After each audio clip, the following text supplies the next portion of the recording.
Subscribe कीजिए इतिहास बोध चैनल को और प्रेस करें बेल आइकन। पाइए सबसे पहले एजुकेशनल वीडियोस।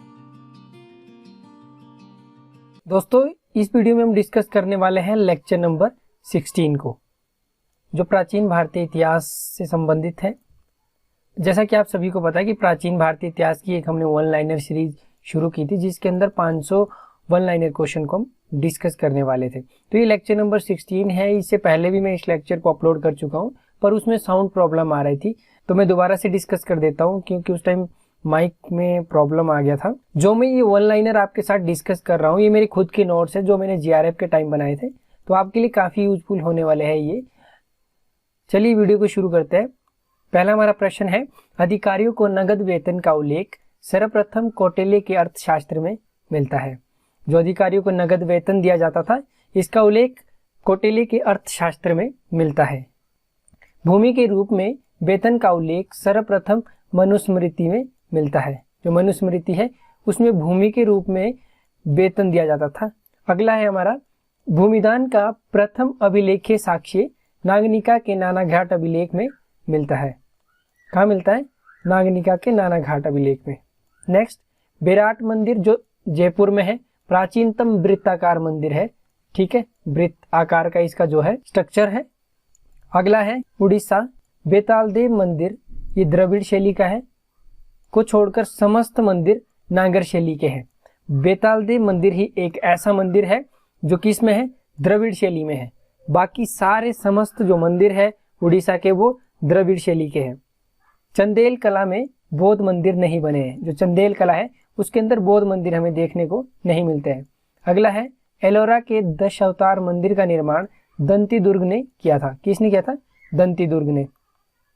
नेक्स्ट है, कुमारगुप्त ने उपले की आग में अपना जीवन प्रयाग में समाप्त कर दिया। इसका उल्लेख आसफगढ़ अभिलेख में मिलता है। किस में मिलता है? आसफगढ़ अभिलेख। नेक्स्ट है, अरब लेखकों के अनुसार किस वंश की स्त्रियां अपने चेहरे पर्दे में नहीं ढकती थी? ये राष्ट्रकूट है। राष्ट्रकूट जो शासक थे, इनकी स्त्रियां चेहरे को पर्दे से नहीं ढकती थी। किस यात्री को डाकुओं ने दुर्गा की बलि हेतु पकड़ लिया था? ये हेवनसांग था, जिसको डाकुओं ने किडनैप कर लिया था दुर्गा की बलि के हेतु। नेक्स्ट है, तेली का मंदिर उत्तर भारत में मंदिरों में से शिखर द्रविड़ शैली का है।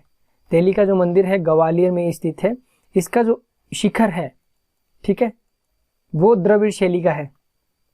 नेक्स्ट है, उत्तरकालीन गुप्त वंश राजाओं में हर्ष, जो हर्ष था जिसने 606 से 647 तक शासन किया था, समकालीन शासक कौन था? माधव गुप्त।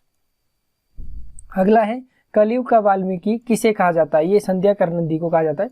संध्या कर्णदी को कलयुग का वाल्मीकि कहा जाता है। किस वंश के द्वारा महिलाओं को प्रशासन में उच्च पद प्रदान किए जाते थे? ये चालुक्य वंश। चालुक्य वंश के द्वारा किए जाते थे। किस महाकवि ने सती प्रथा का विरोध करते हुए इसे आत्महत्या माना है? ये बाणभट्ट। बाणभट्ट ने इसे आत्महत्या माना है। लोकेश्वर विरूपाक्ष मंदिर का जो पटदकल में है, विक्रमादित्य की पत्नी लोकमा देवी ने गंड से करवाया था। इसका निर्माण करवाया था, जो दक्षिण के एक वास्तुकार है। नेक्स्ट है, सती प्रथा का विरोध करने वाले विद्वान। जिन्होंने सती प्रथा का विरोध किया उनमें है बाणभट्ट, देवणभट्ट और मेघातिथि। अगला है, सती प्रथा का समर्थन करने वाले विद्वान। ये है हारित, अंगिरस, अपरार्क और विज्ञानेश्वर। ठीक है, इन्होंने सती प्रथा का क्या है? विरोध किया है। अगला है, शुंग, पल्लव, गुप्त वंश की राजभाषा संस्कृत थी, जबकि पल्लवों के अभिलेख प्राकृत भाषा में है।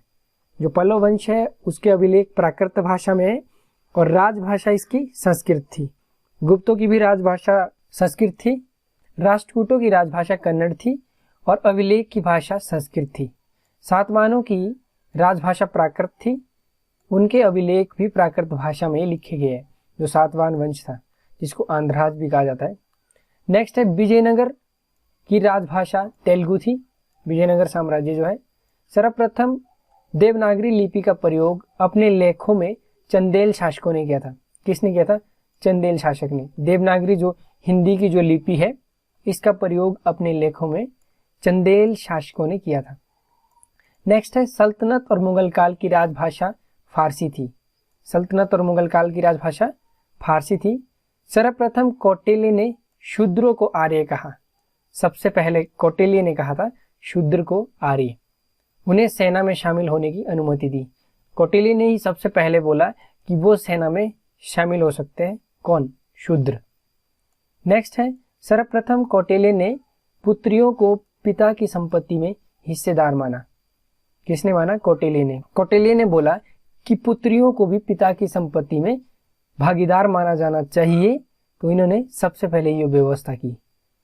अगला है हमारा, यक्षिणी का सबसे पहला साक्ष्य शिल्पदिकारम में मिलता है।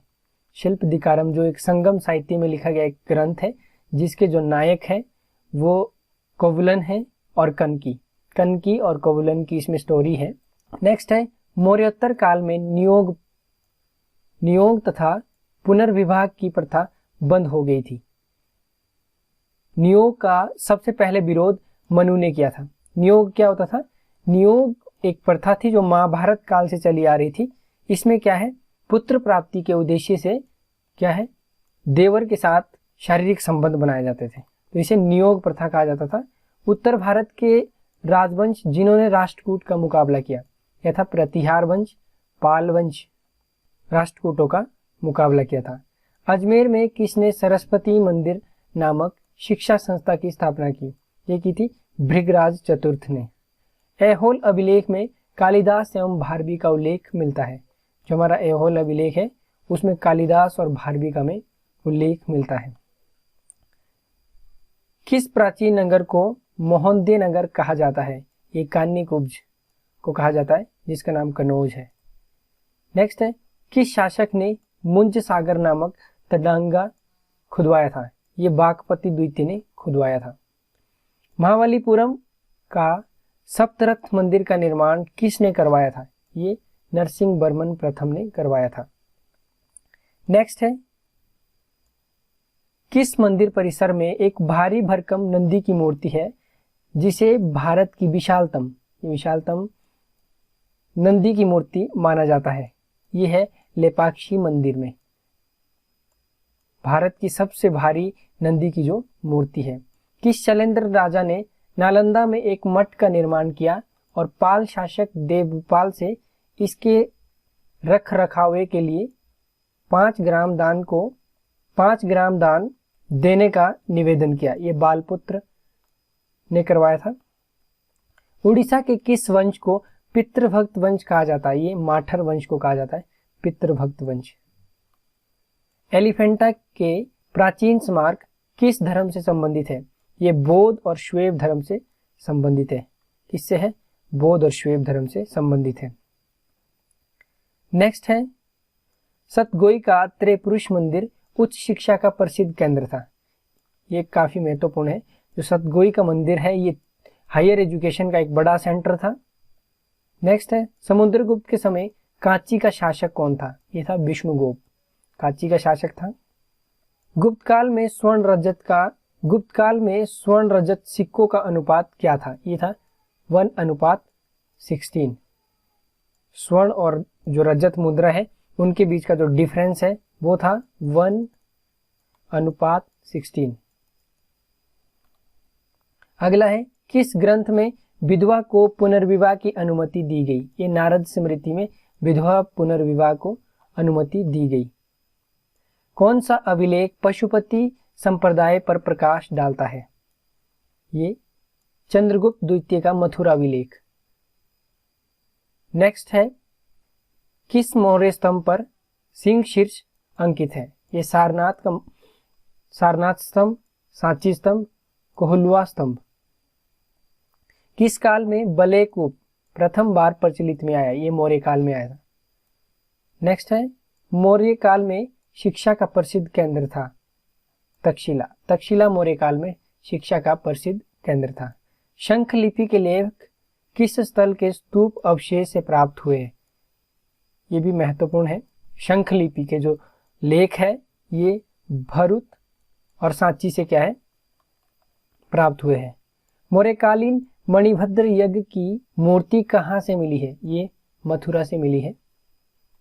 अशोक का कौन सा अभिलेख पूर्ण रूपेण धार्मिक सहिष्णुता के प्रति समर्पित है? यह है शिलालेख 12वां। मौर्य मंत्री परिषद में राजस्व इकट्ठा करने संबंधी अधिकारी है समहर्ता। समहर्ता मौर्य मंत्री परिषद में ऐसा पद था, राजस्व को इकट्ठा करता था। फ्रेंड्स, इस वीडियो में इतना ही। वीडियो को लाइक करें, अपने दोस्तों के साथ शेयर करें और हमारे चैनल को सब्सक्राइब करें। और अगर आपको इसका पीडीएफ चाहिए तो डिस्क्रिप्शन से आप डाउनलोड कर सकते हैं। आप हमारे टेलीग्राम ग्रुप को भी ज्वाइन कर सकते हैं। आप अपने फोन में टेलीग्राम ऐप को इंस्टॉल कीजिए। टेलीग्राम ऐप को आपने इंस्टॉल करना है। उसके बाद क्या करना है, आपने सर्च बॉक्स जो ऊपर होता है उसमें आपने लिखना है इतिहास बोध। इतिहास बोध आपने सर्च बॉक्स में लिखना है और वहां पे आप हमारे चैनल को क्या है ज्वाइन कर सकते हैं।